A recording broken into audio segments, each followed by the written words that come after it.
Welcome back to Dave's Gone By, and we're getting cultural on this episode of the show with a playwright. Now, everybody who has listened to this show for the past 3 years knows that I'm partial to theater, that I love live stage stuff, musicals and plays, more than pretty much anything else. And so it's always a pleasure and an honor to talk to someone who does the craft with particular skill and particular taste and longevity.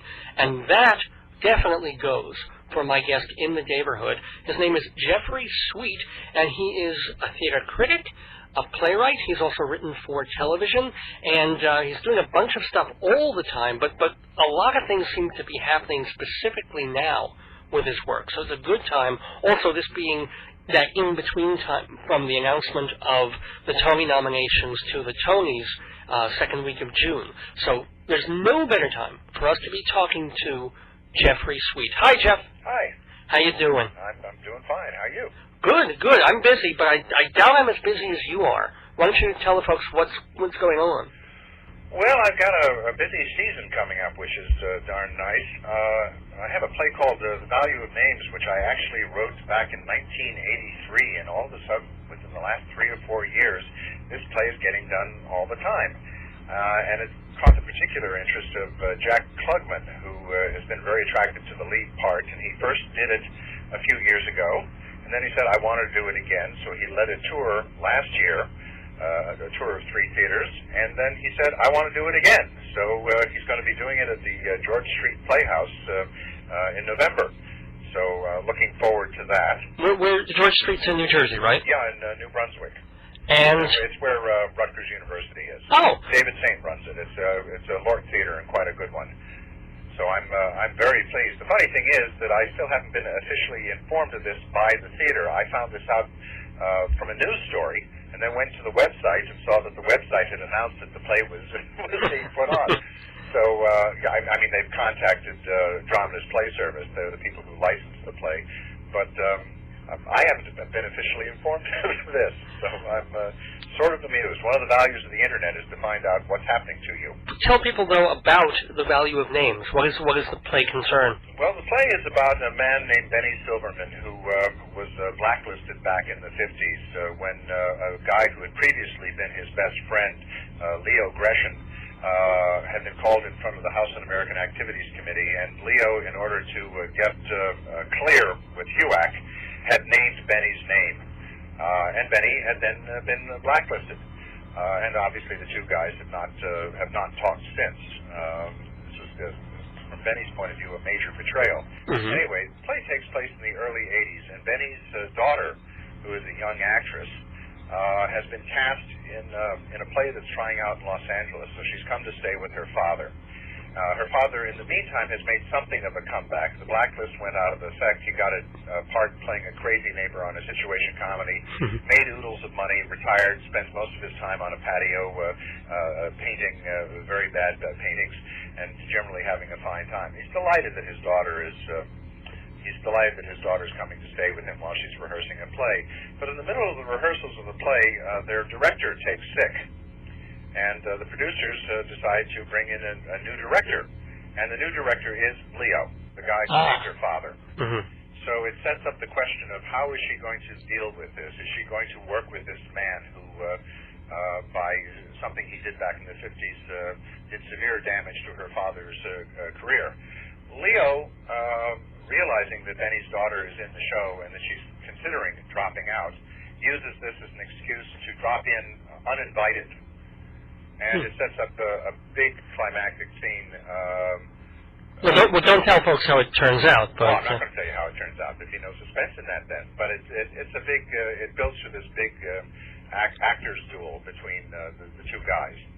And over the years, I've had the pleasure of seeing a lot of interesting actors do it. There was a radio version of it that Gary Marshall did with Hector Elizondo. It was great fun because, of course, they've worked together for years, so they had all that stuff to draw on. There was a version which I didn't get to see where the late Howard Morris, who was the short guy on your shows, yeah, did it with Ed Asner. Shelley Berman played Benny in Chicago in a fairly long run.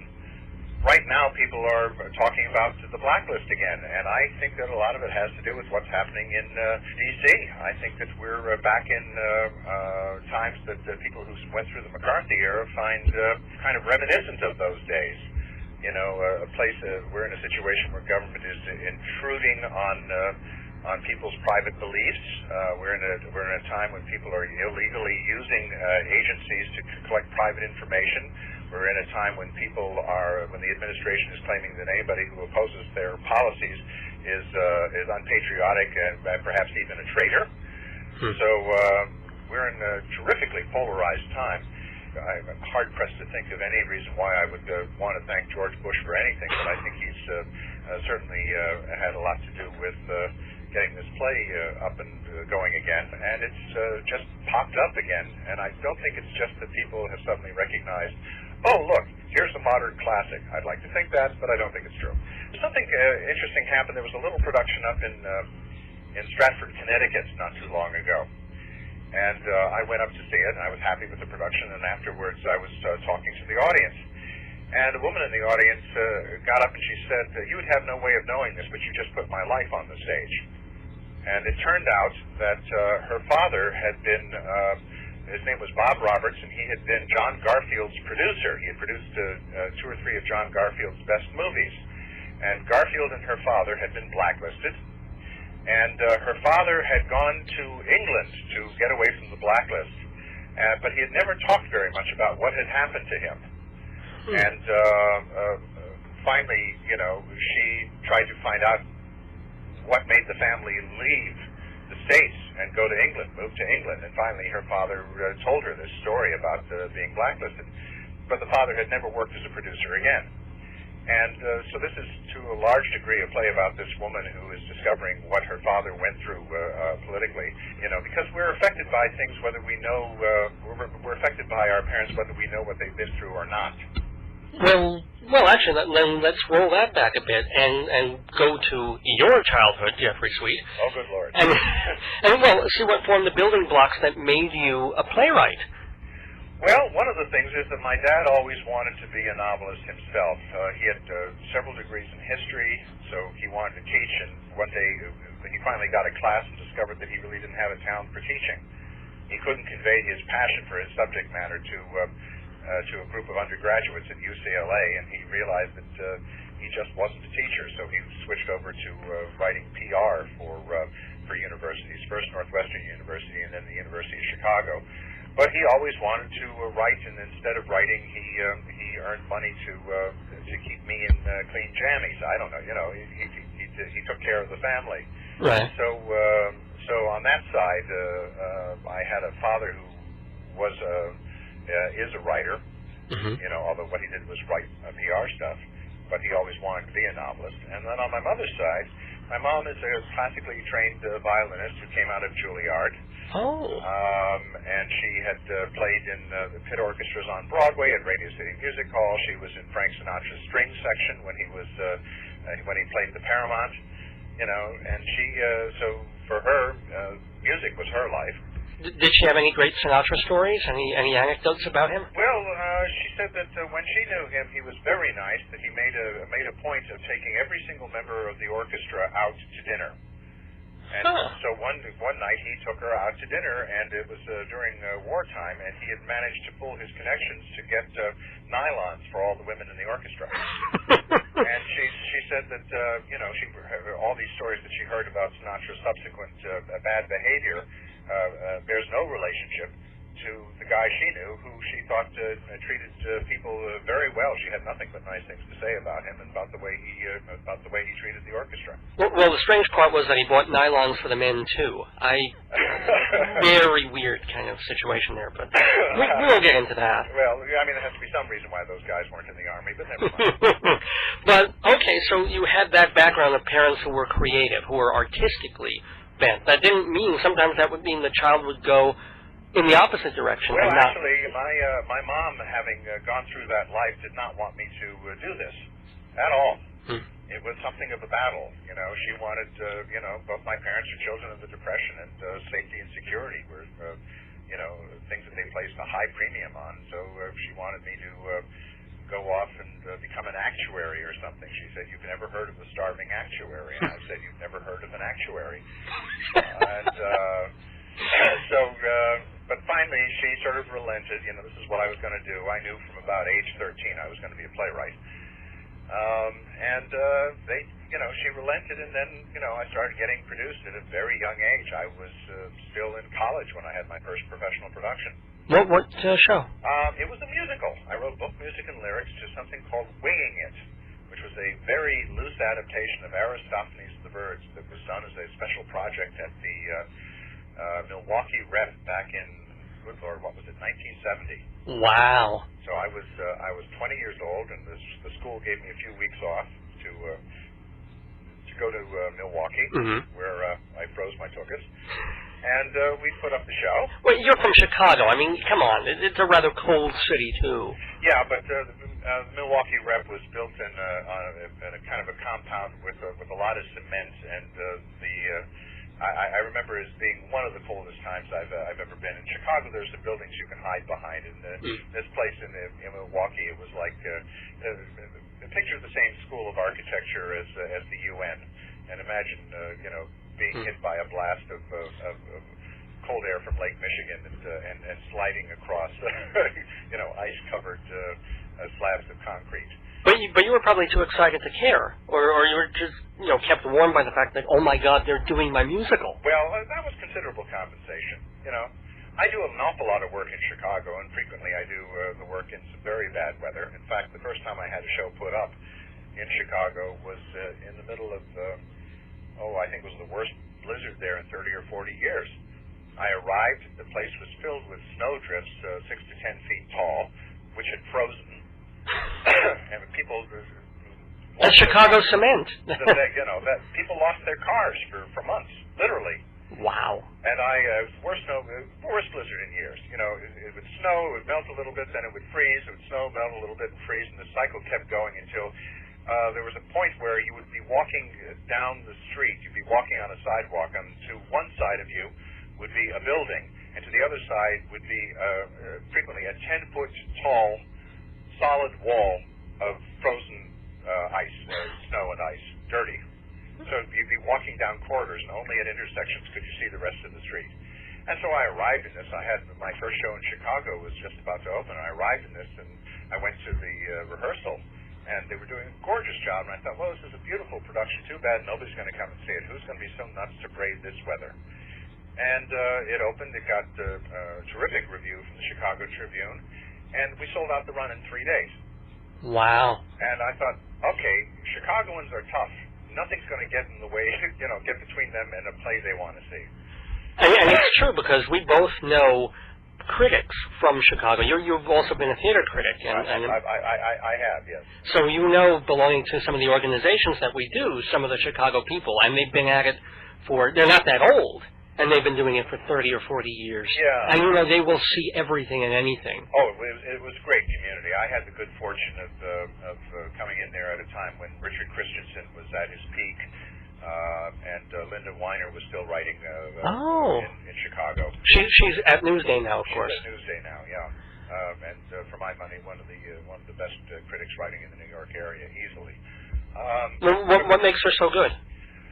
She is able to write a pan without making the people she's panning want to go out and kill themselves for her. She's in sympathy with what you're attempting to do, even if she has reservations about how it's turned out. So you always get the feeling, even if she isn't enthusiastic about what you've done, that she has sympathy with the struggle. She also had an extraordinary column which she ran for years on Sundays, in which she chronicled the culture wars. Back before she and I became friendly, she would review me, and those reviews were not always good. I always appreciated the craft of her work. And then we subsequently became friends, and she says, "I can't review you anymore." So I said, "That's okay. Friendships, that's fine." So when I open stuff, she sends second stringers from Newsday. And that's how she gets around that. Christensen had an interesting thing in that he indeed was friendly with and knew virtually everybody in the Chicago theater scene. but you just took his integrity for granted and knew that if he didn't like what you did, he would say so. But again, there was no malice in what he said. And he discovered half the people that we think of as being part of the Chicago theater boom. He found Robert Falls when he was working non-equity theater. Mm-hmm. He found the Steppenwolf Gang when they were non-equity, working in a suburb, the basement of a church in a suburb. There was a play that opened that got terrible reviews from absolutely everybody else, and he published a review that says, I respectfully disagree with my colleagues. I think this is not only an important play, but this is the beginning of a major career in American theater. And the play was American Buffalo. He saved American Buffalo, which is one of the reasons why in the litany of critics David Mamet has consigned to hell, Richard is never in that list. Are there any critics that you have consigned to the underworld? Oh, some of them are still out there, and I'm going to end up being reviewed by some of them. But anybody who's written a gratuitously nasty review, and I'm glad to say that there aren't very many of them, but there's a woman in the Chicago Sun-Times named Hetty Weiss, and I'm not alone in thinking that she shouldn't have that job, but I share that feeling with Tony Kushner and Joe Mantello, who have been so outraged by stuff that she has written that they've demanded and gotten space in the Chicago Sun-Times. Wow. Calling her down for particularly stupid and insulting and ill-informed things that she's written. So she knows that I'm not fond of her, and I suspect she's not fond of me. And Dave Lefkowitz is here for the play-by-play. The play-by-play-by-play by Dave in his book of plays, Marriage, Babies, and the End of the World. Comedies, satirical, silly, sad, and strange, all collected in a great-looking book. Just $20 hardcover, $12 soft. Email davesgoneby@aol.com or visit davesgoneby.org for Marriage, Babies, and the End of the World. Da-da-da-da-da-da! Play Dave! Hi, my name is Jeff Sweet. I'm the playwright of The Value of Names and the author of Something Wonderful Right Away. And I am here with Dave's Gone By on WGBB. We are talking with Jeff Sweet, playwright and critic, and a very busy fella. And I want to know, Jeff, what your day, as it were, is like as a working playwright and writer. I mean, it is your full-time gig. You're not one of those youngish playwrights who is waiting tables or doing all sorts of other stuff and then finding time, as Tennessee Williams once did, to write poems on a shoebox. I mean, this is your gig, and it's been... Well, things that are associated with writing, I mean, I do a fair amount of teaching. I'm spending a lot of this summer running around teaching workshops. I'm going off to Alaska shortly, and after Alaska I'll teach in Seattle, and after that I'll come back and teach a seminar at the O'Neill Center. And then I'm going to be teaching for something called the Summer Improv Retreat, because I'm very interested in improvisational theater and sometimes develop material improvisationally. I wrote a book about Second City called Something Wonderful Right Away. Yeah. And writing that book taught me more about writing. Writing about improvisation taught me more about writing at my keyboard than anything else, because a lot of the same theories that support improvisational scene development can be adapted into writing theories. Such as? Well, such as keeping things in the present tense, eschewing adjectives, making certain that characters have objectives, not articulating the objectives or the most important word, but having the audience figure out what those things must be through the way characters behave. The importance of putting charged objects on stage, that sometimes if you put the right object on stage, through the way the characters deal with an object, you can get across everything you need to know about the politics of the relationship without people explaining a word. Is there a play that you can point to with a very specific, useful example of that? Oh, sure. The beginning of the third act of The Odd Couple, when Oscar and Felix aren't talking to each other, and Felix comes out with a plate of pasta, and Oscar picks up an air freshener and goes marching around the room, spraying the room, and then sprays Felix pasta. And he says, "There, I hope you like that on your spaghetti." And Felix says, "Ha, ha, ha." And Oscar says, "What you saying ha, ha, ha about?" And Felix says, "That ain't spaghetti, that's linguine." And then Oscar picks up the plate and hurls it against the kitchen wall and says, "Well, now it's garbage." And Felix says, "I'm not cleaning that up." And Oscar says, "Don't." And Felix says, "It's just going to hang there on the wall, and it's going to harden, get yucky, and attract cockroaches. I'm going to clean that up." And Oscar says, "If you touch one strand of whatever the hell that is, I'll break your head." Well, now, you notice that they have said nothing explicitly about how they feel about each other. They've just been dealing with the object. But by the end of that, you know there's tension in that room. So it's entirely through negotiation over objects. But it isn't just specific to Neil Simon. Shakespeare does it brilliantly. And if you take a look at the second scene in Streetcar Named Desire, the trunk scene, all of the exposition that's necessary is done through the way Stanley handles items out of Blanche's trunk. Just the fact that he opens the trunk without her permission, prefigures what's going to happen later, because that in itself is a kind of violation, a kind of rape. So these are techniques that can be taught. I mean, these are techniques that I articulate. I wrote 2 books on playwriting, the better known of which is called The Dramatist's Toolkit. And these are techniques that you can use either improvising or writing plays or screenplays. So I'll go off to this place in the Catskills with 3 or 4 other people from the improv world, somebody from Second City, somebody from the Groundlings, a few other people, and I. We take over a hotel, and for a week, whoever shows up, we teach this stuff to, and we have rigorous admission standards. You cannot get into this program unless your check clears. Well, how much is it? Because I'm getting my pen out now. Well, there are 2 fees. One is the fee for the instructors, which is in the neighborhood of $500, and then the other fee goes to the hotel, depending on whether you want to, have a single room with a bathroom in the room, or whether you want to pitch a tent or live in a yurt. I'm too old to live in a yurt. I'm sorry. Well, but. I'm too poor to live in anything but a yurt. Yeah. That also includes food, and the food actually at this joint is quite good. This is we've been doing this for something like 12 years.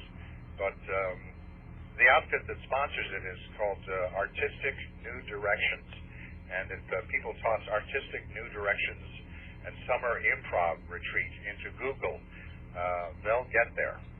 We're going to be doing it July 30th through August 4th, so it's Sunday, July 30th through August 4th.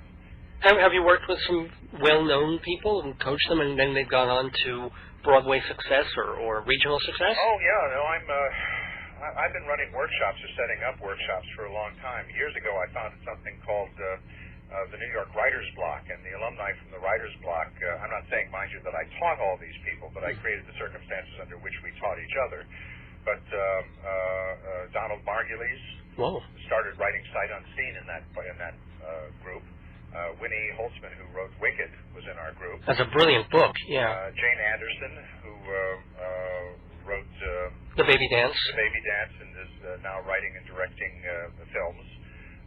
Keith Gordon, who's a leading independent film director. Also, Jerry Stiller and Ann Mira were in the group, and Ann started writing plays in that group.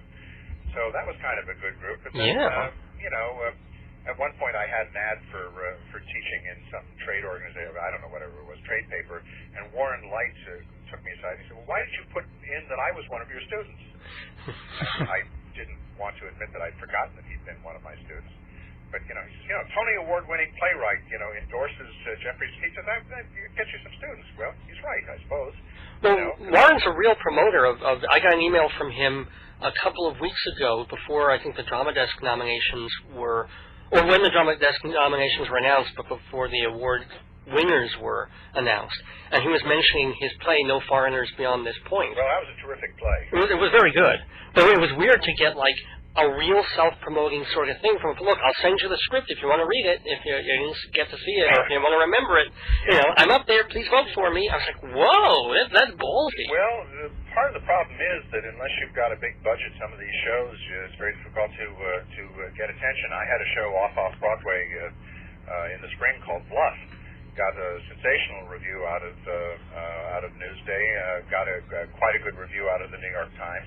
But, if you do something off Broadway, you've got only 16 performances, and it's difficult to get all the people there you want to have get there. So most of the members of the drama desk did not get to see my show. I knew I didn't have a chance at a nomination for any of those awards because most of them just weren't going to get there in those 16 performances. And you've had your share of heartbreaks, I'm sure, or I know, with producers, with producer who options the piece or says, okay, yes, I'm going to get this done, I've got the money, or I've got 3/4 of the money. Oh, yeah. I mean, but that happens to everybody in the business. I had one show called Flyovers that was under option, and we almost had our money, and then September 11th happened, and all of a sudden most of the money disappeared because those people couldn't imagine that anybody would ever want to go to the theater in New York ever again.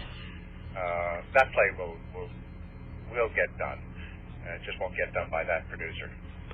And you also mentioned that people that you have worked with in those workshops went on to do a lot of film work. And I'm interested to see whether you have or whether that's a direction you've chosen not to go, because you figure a person who's had one or two really well-reviewed plays, even if they're not big Broadway hits, is probably going to end up going to California where the money is and write movies. Well, I've done my share of writing for television, including some TV movies. I wrote the shooting script for Pack of Lies, the Hallmark Hall of Fame adaptation of Hugh Whitmore's play, and that was really substantially my script. And so I felt very pleased when it won the Peabody Award, even though I was listed as a creative consultant. But if you see the name creative consultant, that means that's the person who came in and rewrote the script. And I wrote chunks of other TV movies and a fair amount of, I've done enough TV writing that I actually have my pension vested through the WGA. Nice. So I'm. And you did soap opera work, which you were never disparaging about. I thought that was really cool. Well, there's a technical challenge there. There's no reason that you can't make your writing for a soap opera be as good as your writing for anything else. In fact, some of what I learned was, you had to keep turning it out and had to be, for my sake. I didn't want anything to come out that wasn't good. So I had to learn how to write good stuff even if I wasn't in the mood. A lot of writers just sort of sit around and say, am I inspired today? And if they aren't inspired, why do they go do something else? But when you're on staff and you have to turn out stuff, and when you take pride in anything that your name is on, you've got to learn how to write well even if you're not inspired to do so, and that's where craft comes in. That's where technique comes in. It's like you can't get the car started by putting the key in the ignition, so you start pushing it and you pop the clutch, and you just try to figure out another way to get the car started. So what happened was that working on the soap opera, I learned how to get myself started and to write at a certain level, even if at the beginning I wasn't in a great mood to do so. And in fact, there was one year when I was writing soap opera, I was in the facing a divorce that I was very unhappy about, and I wasn't in the mood to do much of anything except jump in front of the subway train. But I wasn't about to do that, and I had to make a living. So I was writing this soap, and I had to use those techniques on most days to get started. But once you get started, once you get the car going, the car is going. And also maybe the collaborative process of having all those other people when you're doing television. You're not alone. No, you are alone on soap opera writing 90% of the time. Oh, I didn't realize that. Oh, yeah. No, I mean, what happens is there are a certain number of group meetings where you all make certain that you're coordinating your script with somebody else's script. But basically, I sat in an office at ABC alone from 9 in the morning till 5 at night, and did very little except write and rewrite. I had been brought in to be the staff rewriter, so everything that came in, the producer wrote notes about what she did or didn't like, and she had a very heavy pencil, and she basically hated half the stuff that came in, so every day I have to write about half an hour's worth of material to rewrite what she wanted to have rewritten. I think quite a lot of the stuff that she didn't like was quite good anyway, but she was my boss, and if she wanted it rewritten, I would rewrite it. Why are you not still doing? I mean, it sounds like a very tough job, but also an ideal job for a writer because it's creative and it's a steady paycheck, television money. Every time another producer comes in, and every time another head writer comes in, there's a broom comes in and cleans the old people out, and they bring in their friends, and there's a new staff. And that just inevitably happens. And unless you're going to really spend a lot of time campaigning to try to stay in that world, writing soap opera was fun, but as other projects came along, sometimes more lucrative projects, there didn't seem to be any point in campaigning to try to get back into that world. I wrote a screenplay for Dustin Hoffman's company. At one point, a well-known comic asked me to take time off and go and work with him for several weeks, creating a one-man show for him. Oh, who was that? Well, since he ended up paying me but not taking much of my advice, I'm not going to tell you. I wrote a substantially new one-man show. He said, "That's really good. That's really brilliant. It's too serious." And he went back to doing what he was doing anyway. Paid me everything that he owed me. Oh. He said, "You gave me exactly what I wanted, and now I realize I don't want it." Hey, he was under no obligation. He was under no obligation, but it was swell because the money came in and it paid off my credit card and paid my taxes that year, and it also paid up what I still had to pay towards my son's college education. So it was all told 10 days worth of work that wiped out my debt. Wow. I think what I wrote for him was very good, and I'm sorry that it will never see the light of day. On the other hand, how often do you get to wipe out your debt in 10 days? So, but that is the thing about trying to be a full-time writer, feed the family. I mean, I guess your son's out of college at this point. Yeah. And are you married again, or you? No, I've been with the same lady now for about 15 years. Cool. After my wife decided she wanted to go elsewhere, I had the good luck to meet somebody else, and she and I have been together for 15 years. Are you cohabiting, or just Awfully personal question. Weekending? Come on. But yes, we are sharing a space and. Sin. Oh please, yes, it's. That's absolutely it. But what it means is that because I'm not married to her, it means that her grandchildren cannot call me Gramps.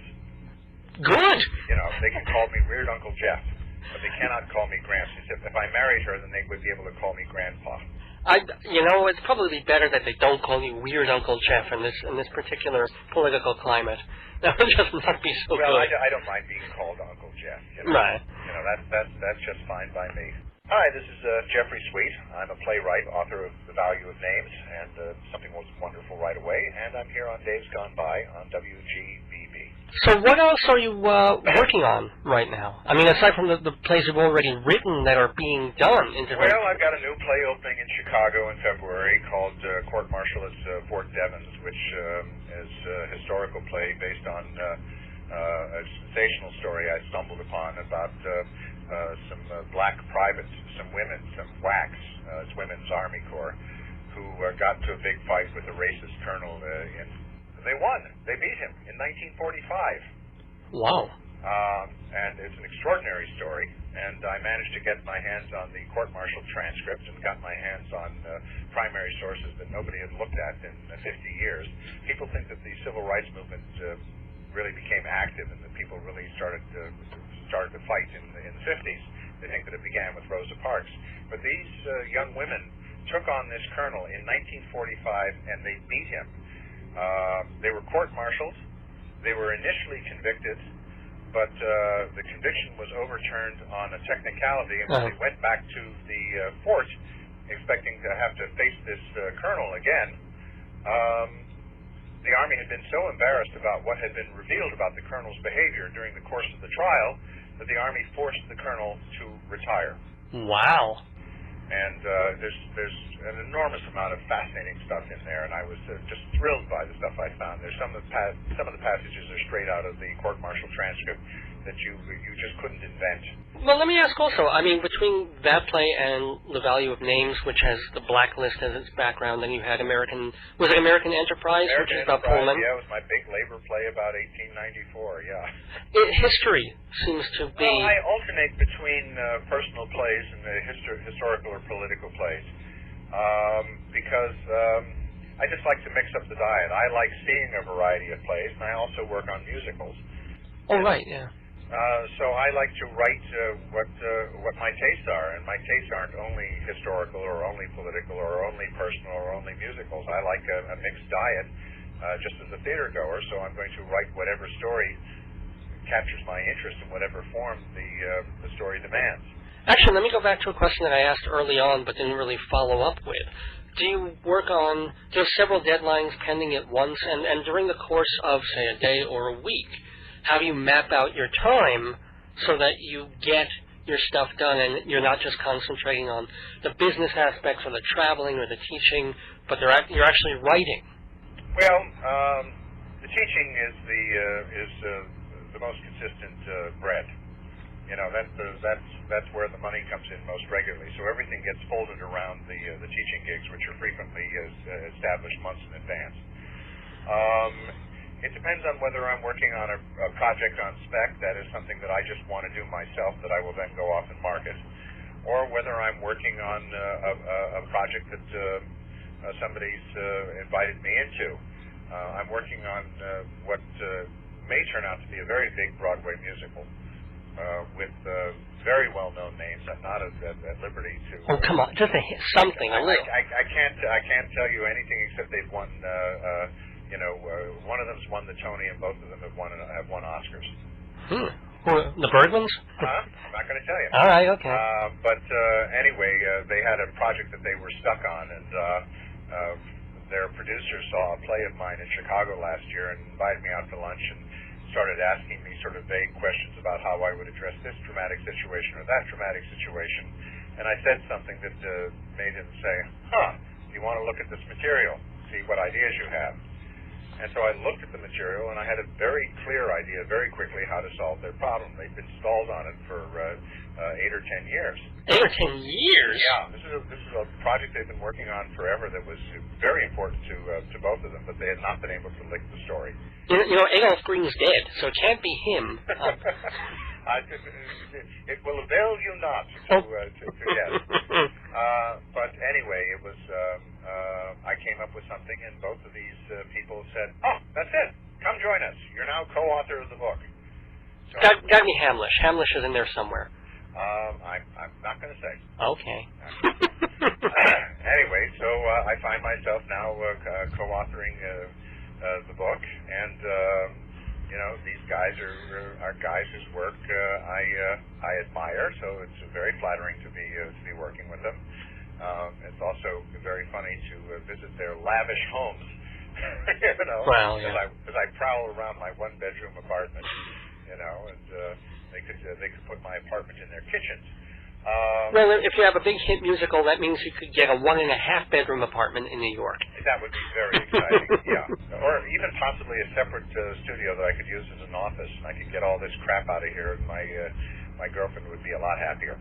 Do you still see most of the Broadway and off-Broadway shows? Well, I see all the Broadway shows because I'm on the Council of the Dramatists Guild, which makes me a Tony voter. Oh, cool. So I see all the Broadway shows. I get to see a reasonable amount of off-Broadway as well. And I'm also writing a blog for Backstage's online.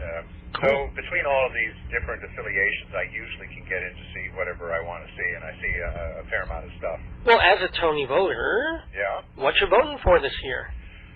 Well, I have to tell you that in my opinion, this has been kind of a doggy year. Okay. When you think like last year, we had 4 really viable musicals for Best Musical. There were 4 shows that are still running. Yeah.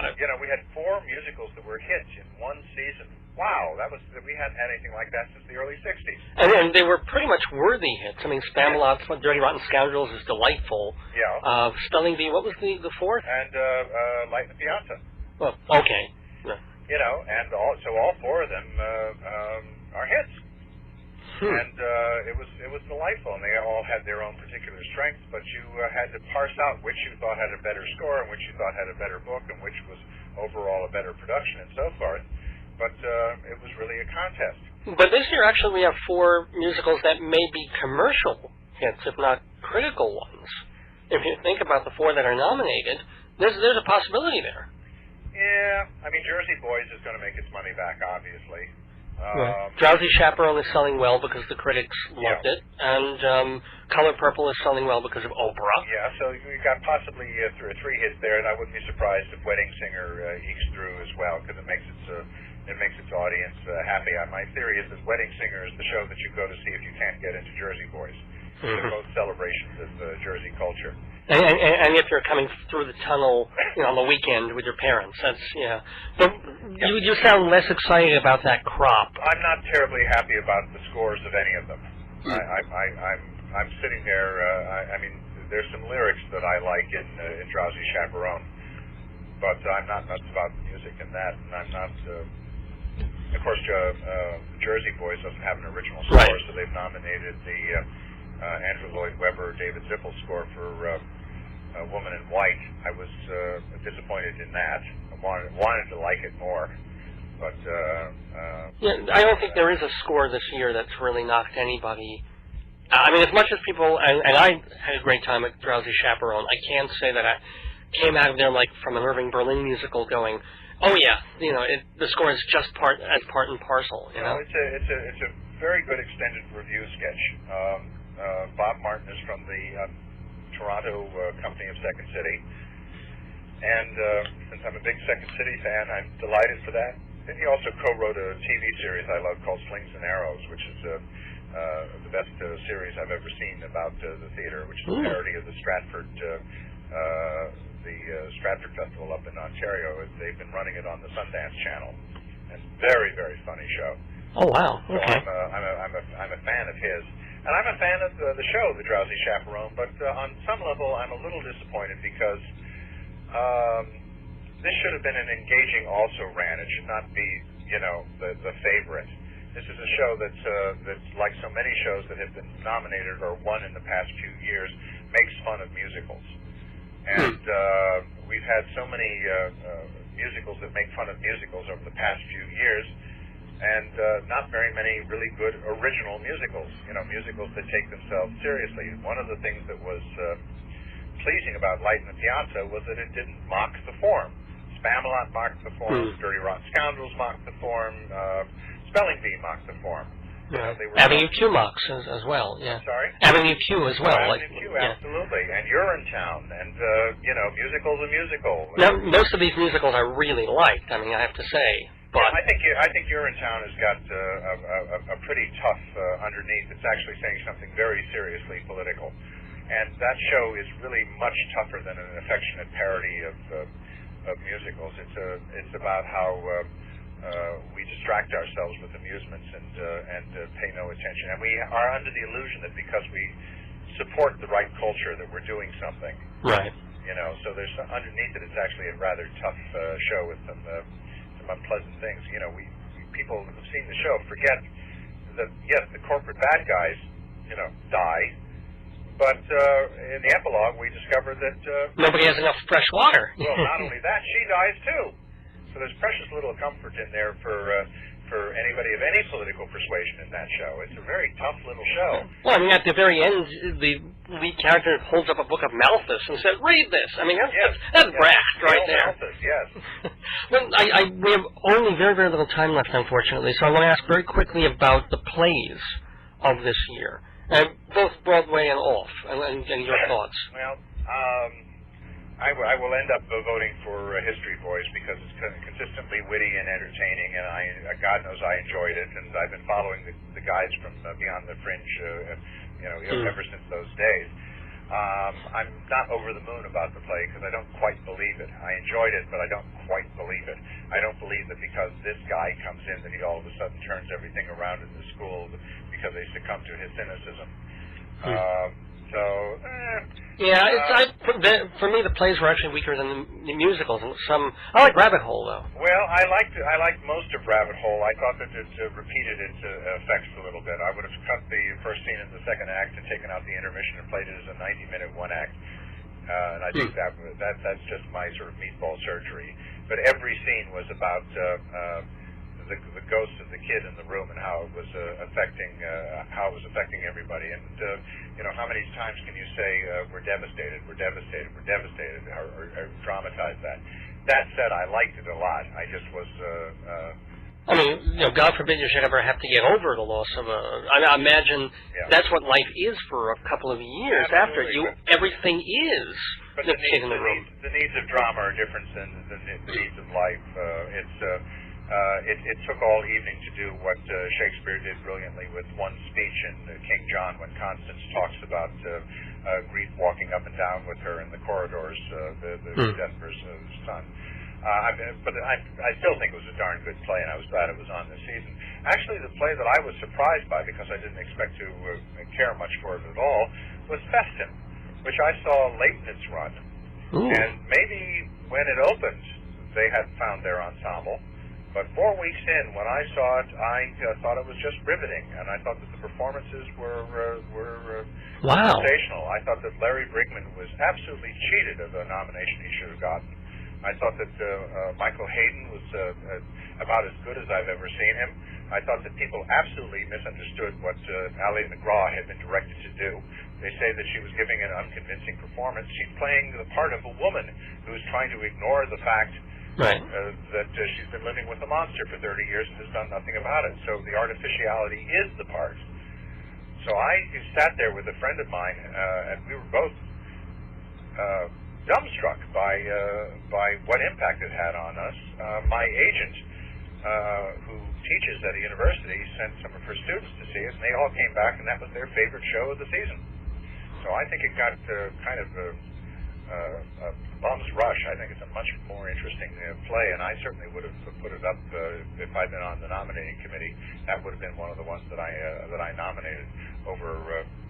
Over Well or whatever else got. Well, which is that's the Lisa Kron play about her mom. Yeah. Or sort of about her mom, meta-theatrically. Yeah, which as she says 10,000 times. Of it, but I thought that the best parts of it were indeed the mom, and that the other stuff would tend to be either clumsy or a little cute. And Lieutenant of Inishmore, I thought it was just wonderfully crafted, but it made something beautifully that I just didn't care for. I think that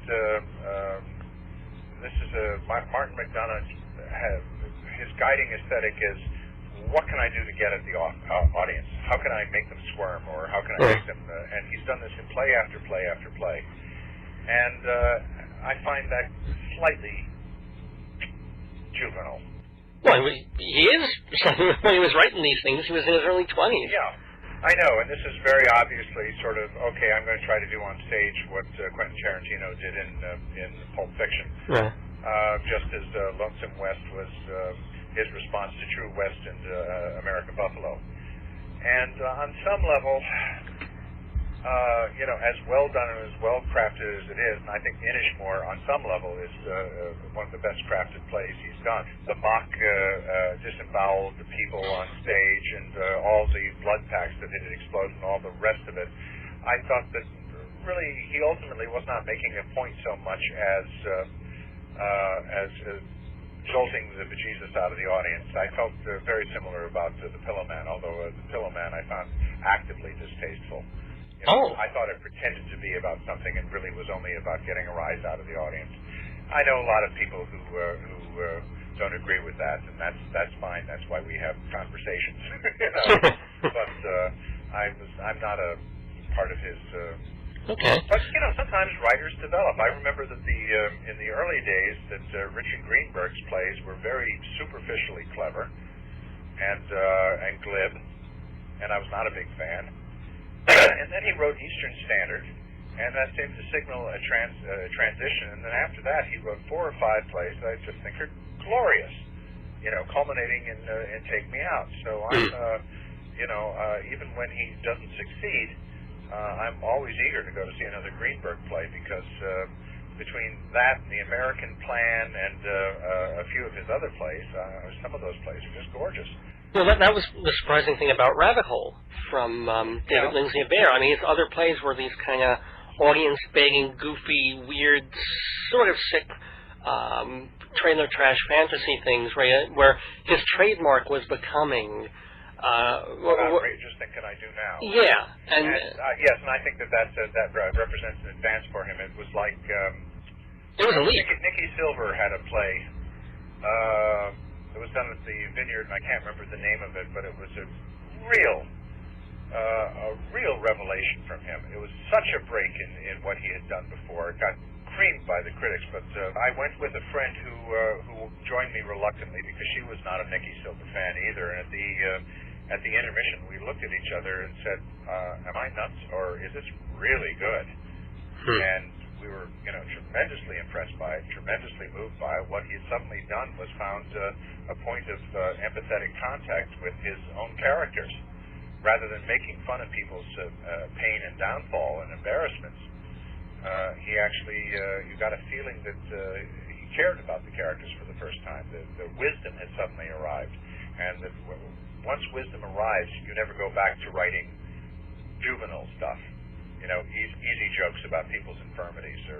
Well, I still like easy jokes about infirmities, so I still have that juvenile streak, but I'm thrilled. Jeffrey Sweet has been with us sharing his wisdom and his theater experience, and I want to wish you best of luck with all your projects. Please remind folks again about the George Street Value of Names, when and where and what. Well, that'll be coming in November. It's called The Value of Names. Jack Klugman is starring in it. We're hoping to get somebody very good to play opposite him. We've got some tantalizing prospects, but I've been warned not to say anything about them. Maybe you could actually get Ben Gazzara. Then you could have two people on stage going, Yeah. well, that's good. How are you doing? That'd be pretty fun to hear. And I'm directing With and Without, which is an old play of mine that's going to be opening at Blueberry Pond, which is a little theater in Westchester. This is the first time I'm directing a full production of one of my own plays. Oh, wow. It's an older play, but in the middle of beginning preparation for this, I got word from a producer in London who's taken an option on it and may open it in the West End in November. Nice. So I'll believe it when I see it, but all of a sudden, this play, which I wrote 10, 11 years ago, is rising from the dead again. Well, that's the wonderful thing. You can do a play, it can do well or flop or somewhere in the middle, and then a few years later, it's there. It's on paper. It's Years still ago, I interviewed there. Richard Rogers. And when I interviewed Richard Rogers, he had just had a new show open, which was struggling, but he had also recently gone to Goodspeed to see a show that he had written when he was in his early 20s. And I asked him, gee, what does that feel like, go see something of yours that you wrote when you were, that age? And he says, they call it a revival, and I feel revived. That's great. And it has been revivifying to talk with you, Jeff Sweet, about the theater. It's great. I wish you all the best of luck. Well, thank you for inviting me. My pleasure.